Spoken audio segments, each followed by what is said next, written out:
Thank you, Christy, and thank you to all of you who have joined us today to learn about Read Live.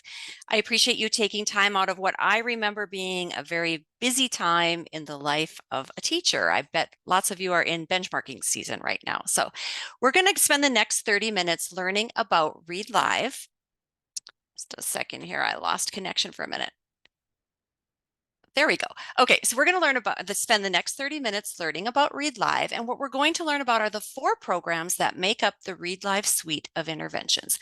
They are Read Naturally Live, Word Warm-Ups Live, 1-Minute Reader Live, and Read Naturally Live Español.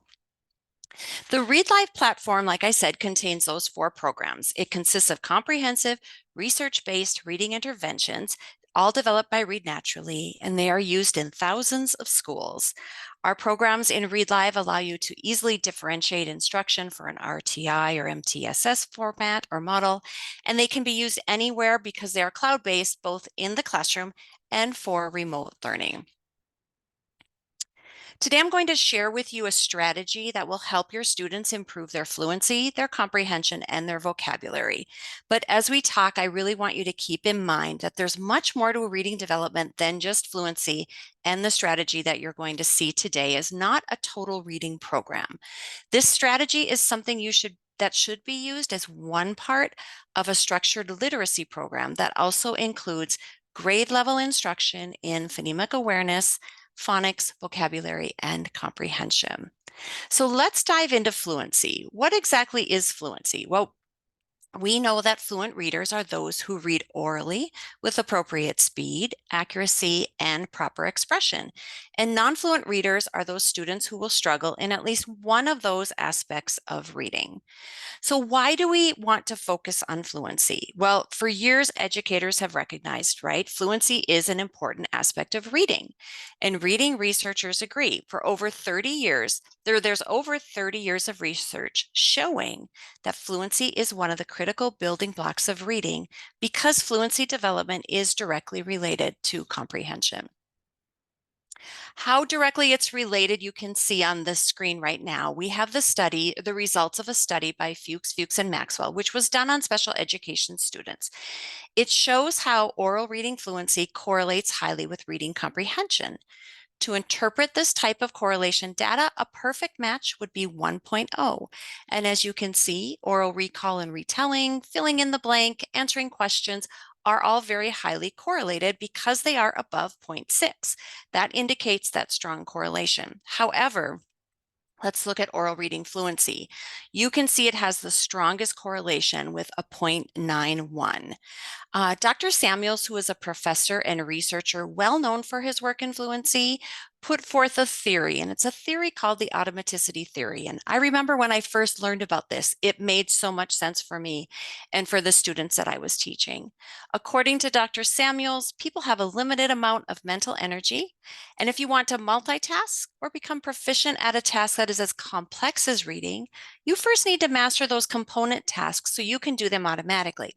So, for example, a reader who has to focus their attention on decoding words might not have enough mental energy left over to think about the meaning of the text that they are reading. But that fluent reader who can automatically decode the words can instead put their attention toward comprehending the text. So to become proficient, our students need to become automatic and pay attention to the meaning of the words. So let's talk about that automaticity for a minute.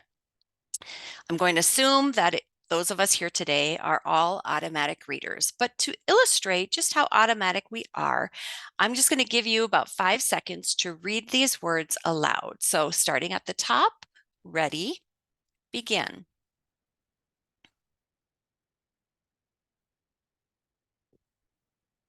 And I'll ask you to stop. I'm imagining that was very easy for all of you to do, right? But now I'm going to change the rule a little bit. Let's try something different. Instead of reading the words, will you please just name the colors of the letters in each of the words? Ready? Begin.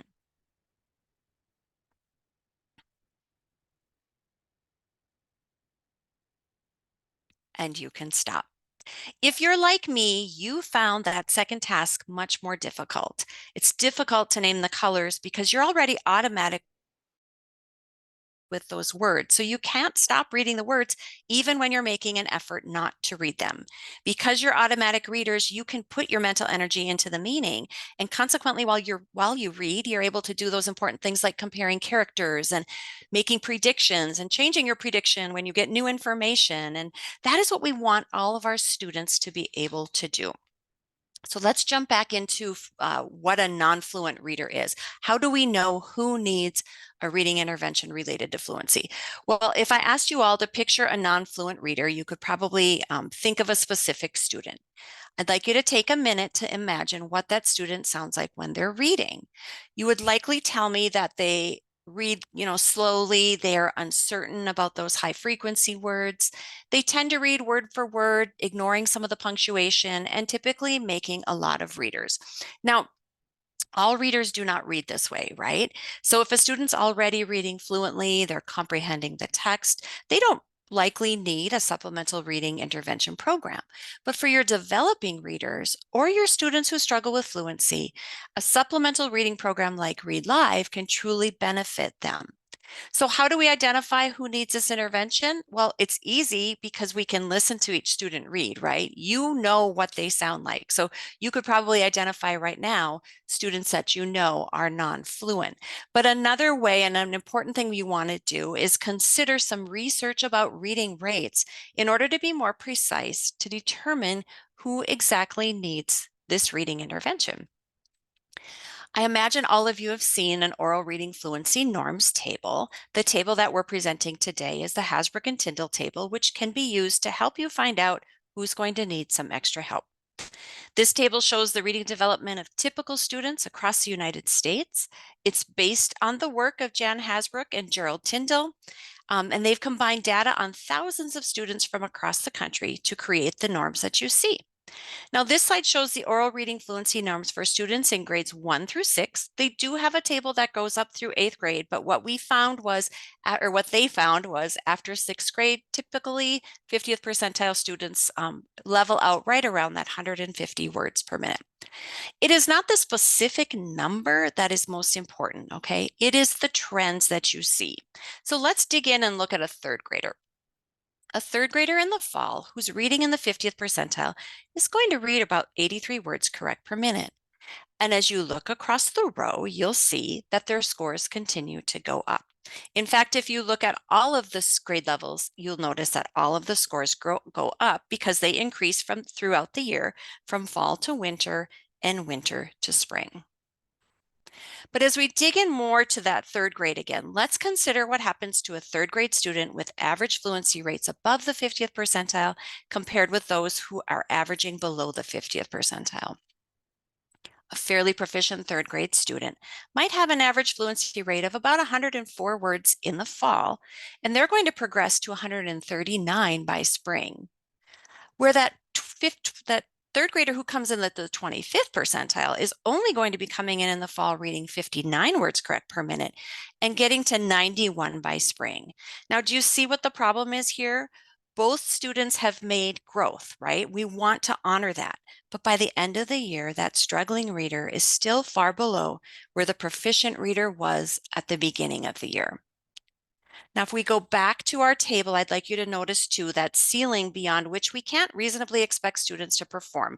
Like I believe I just said this earlier. After 6th grade, upper level students and adults for that matter typically are not going to read more than 200 words per minute, and they likely read between 150 and 200.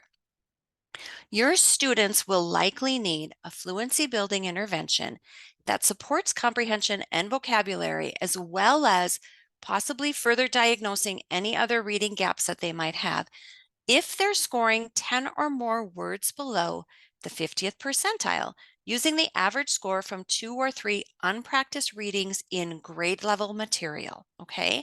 So before we move on, just take a second, look at the table, find the grade level of the students that you work with, and look at what the appropriate rate is for your students during that winter benchmarking period. So now that we know which students need a reading intervention, how do we get them to become fluent? We know students become fluent by reading, and some students will learn to read fluently without any explicit instruction.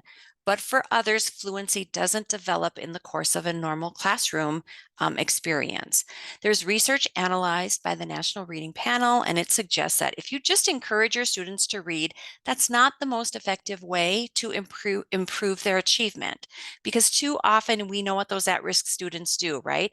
During that time, that sustained silent reading time or that at-home reading that you're having them do, they don't likely spend their time reading. Some of them are going to grab that book with pictures. Some of them are going to choose a book that looks like the ones that their classmates are reading. And so they may just end up pretending to read. And what that happens there, if we look, that proficient reader in that 10 minutes of sustained silent reading time you have happening might read 2,000 words, where that student who's reading around 50 words per minute might only read about 500 words during that 10-minute time.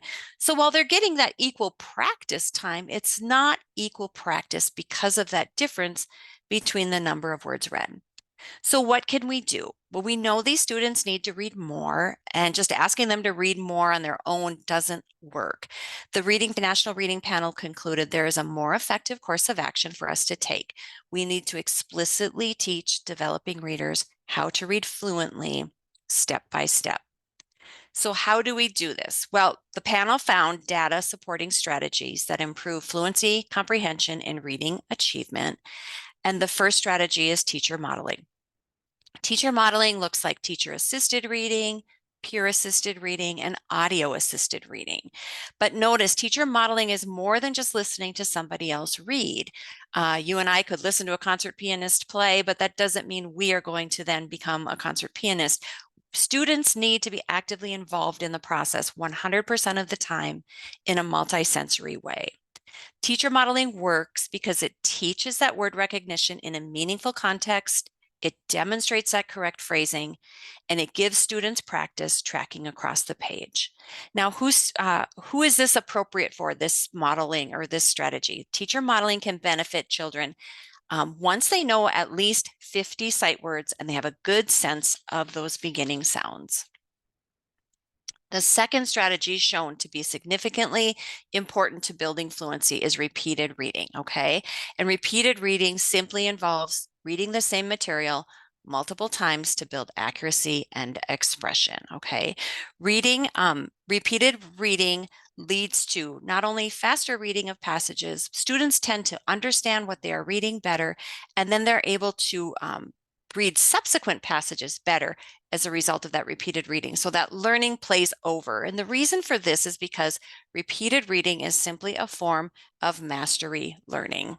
It also builds confidence in your students because it changes the way they view themselves as they experience themselves reading fluently. And then the third strategy shown by the National Reading Panel to improve reading fluency is progress monitoring. If you think about a video game for a second, if you've ever watched kids playing video games, you know they're very intent. You know, trying to get them to stop is often difficult because they are so involved in their game. And the reason why is because a video game presents a specific goal, right? They have to locate a treasure, beat their best score, make it to the next level, whatever the challenge is built into that game that they are playing. But they're also presented with immediate, specific, and relevant feedback about the progress they're making towards that specific goal. And that combination of having a goal and getting the feedback on the progress that they're making tends to be very motivating. Progress monitoring takes advantage of that combination to motivate students to read. You give your students an individual goal. You tell them how they're going to know if they've met it. You give them the ability to measure how they're doing while they are practicing. And then you make it simple enough that they know they've met their goal before you know they've met their goal. That's the progress monitoring that will motivate your students to practice reading that same story over and over again until they've achieved mastery.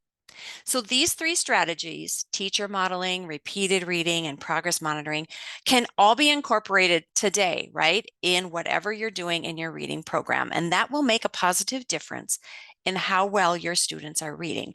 But now let me show you how we've combined all of these into a single powerful method to improve reading fluency. We call it the Read Naturally strategy, okay? It begins like this. The student gets that baseline score for progress monitoring. And if you draw your eyes down to the graph at the bottom there, you'll see there's a blue graph and then a red graph. Looking at the blue graph, that's the start of progress monitoring. That represents the student's reading of a story for the first time. We call it their cold score. It's that timed reading. It's how many words they read correctly in a minute on a story they haven't read before. Then the students roll into the teacher modeling, and that occurs as they read along with an audio recording of the story, subvocalizing with the narrator until they're able to read the story without errors. Typically, students working in Read Naturally will read along with the narrator 2 or 3 times, depending on their age and their ability.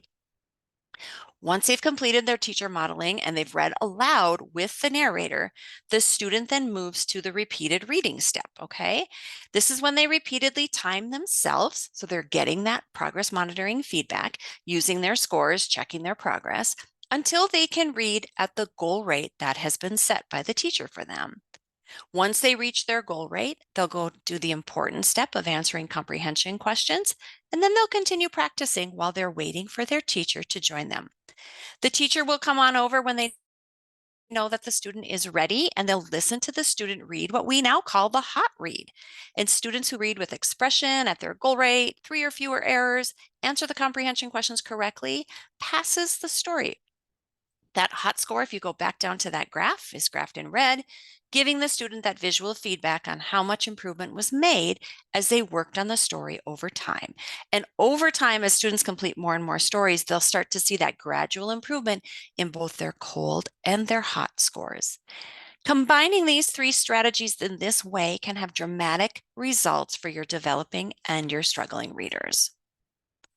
This strategy came out from a study when Candace Einot, a reading teacher, combined teacher modeling, repeated reading, and progress monitoring with her 3rd grade students that she was working with.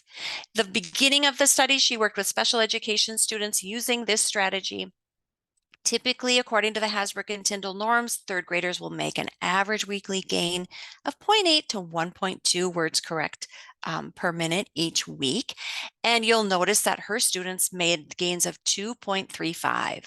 Her title students in phase 1 of that study made gains of 1.23. So for the second half, phase 2, the Title I students also participated in the Read Naturally strategy, and they made gains of 2.15 by the end of that last 13 weeks.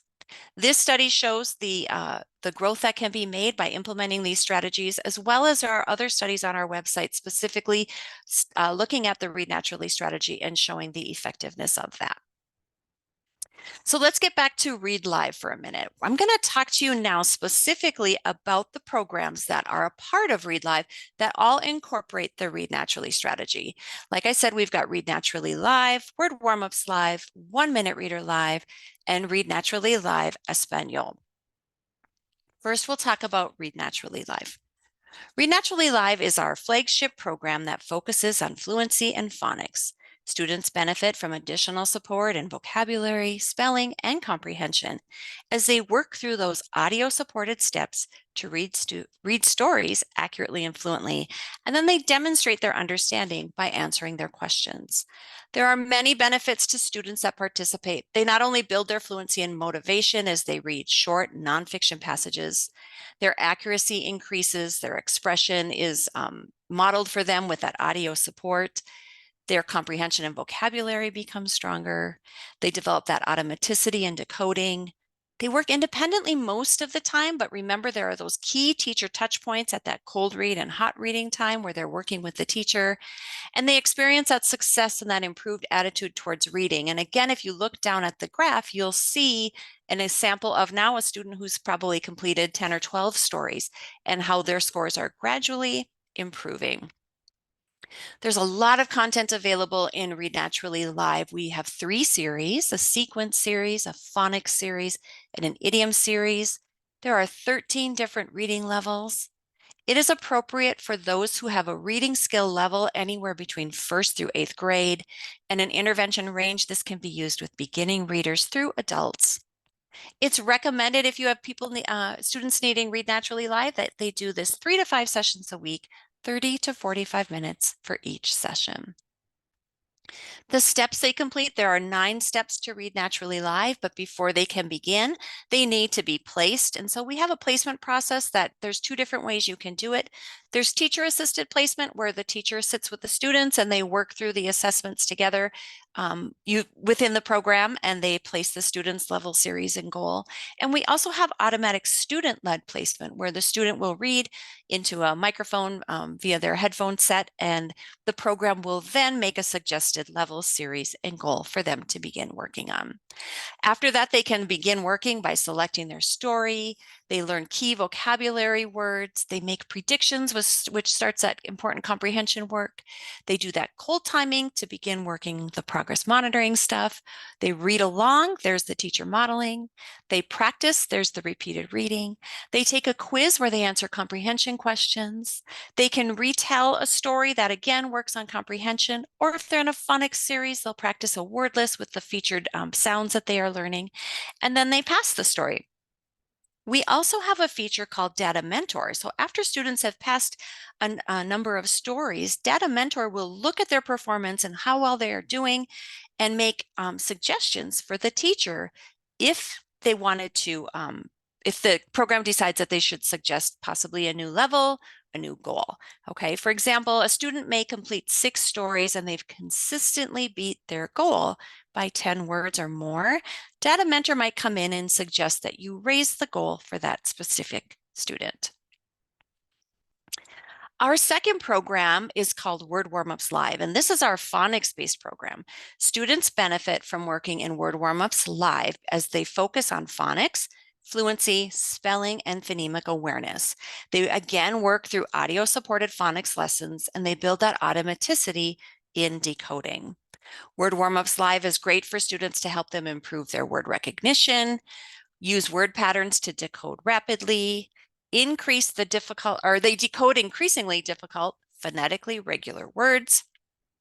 They read words with a featured pattern in connected text. Each of the stories and levels have a story that they then work through and read. It reinforces the featured phonics skills as they spell phonetically regular words. And you can see we also have some graphing that goes on there to serve for that motivation for your students. The content in Word Warmups Live, we have 3 levels. Level 1 is our 1-syllable words. Level 2 are the 2-syllable words. And level 3 looks at the multisyllabic words. Word Warmups Live is appropriate for folks who have a skill level ranging from 1st through 4th grade. And it's an intervention that works for beginning readers through adults. It can be used at Tier 1 as independent practice, maybe 10 minutes each day as a little warm-up, or in Tiers 2 and 3 as an intervention for students who need a more intensive phonics intervention. We have a poster. In the interest of time, I'm going to move ahead, but you can refer to this in your handout to see the specific steps that happen within each Word Warmups lesson. 1 Minute Reader Live is our independent reading program. It focuses on fluency, and students benefit from additional support in vocabulary and comprehension. It is a structured independent reading program that has questions and activities to support vocabulary and comprehension. There are many benefits to students working in 1 Minute Reader Live as they engage in self-directed learning. They're doing this completely independently. They expand their knowledge base by reading interesting and nonfiction text.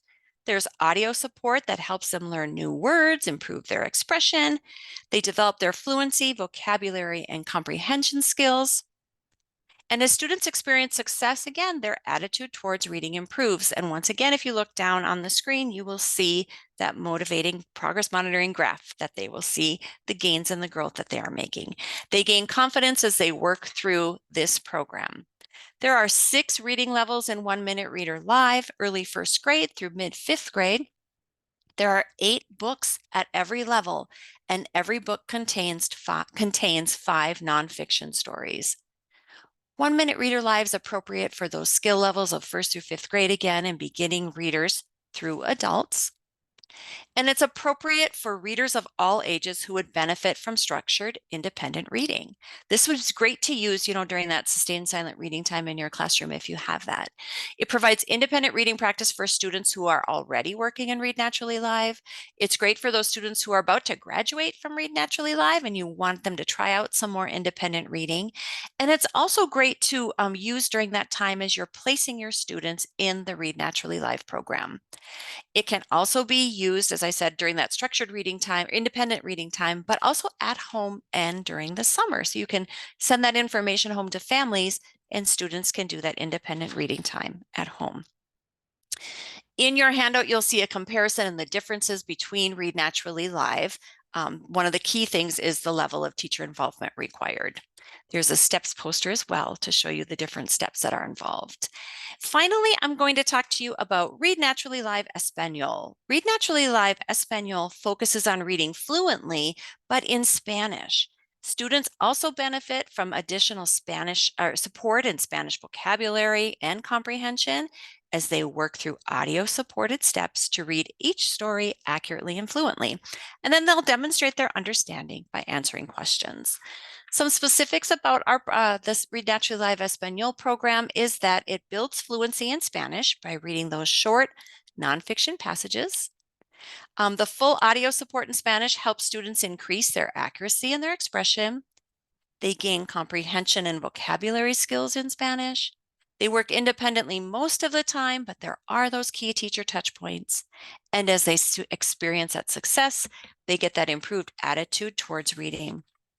There's some nice content available in Read Naturally Live Español. There are 10 levels, anywhere from 1.0 to 5.6.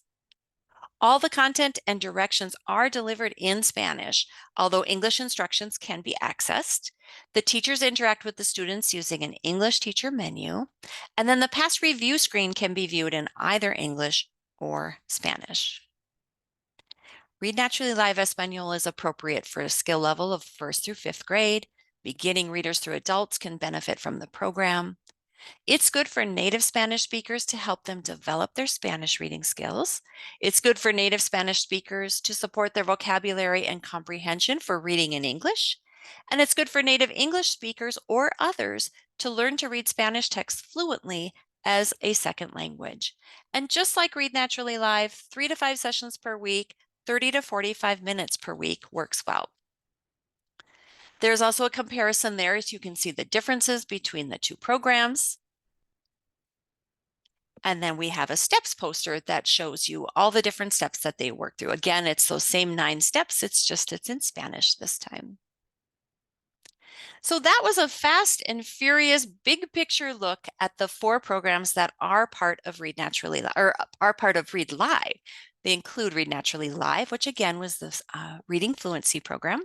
Word Warm-Ups Live, which is our phonics program, 1 Minute Reader Live, which is our independent reading program, and then Read Naturally Live Español. I know there were some questions that folks submitted at the beginning when you registered, and we will be sure to get answers back to each and every one of you. And then any questions that you've entered into the chat, we will also answer. But if in the next day or two, you think of something else and you want to find out some more information, please don't hesitate to reach out either to our info email, or you feel free to email me as well, and I would be happy to get back to you. So thank you for joining us today. It looks like we are at the end of our time. Please respond to survey questions that appear on your screen after the webinar so we can continue to improve the educational experience for all of you and our future webinars. And I wish you all a wonderful day. Bye-bye.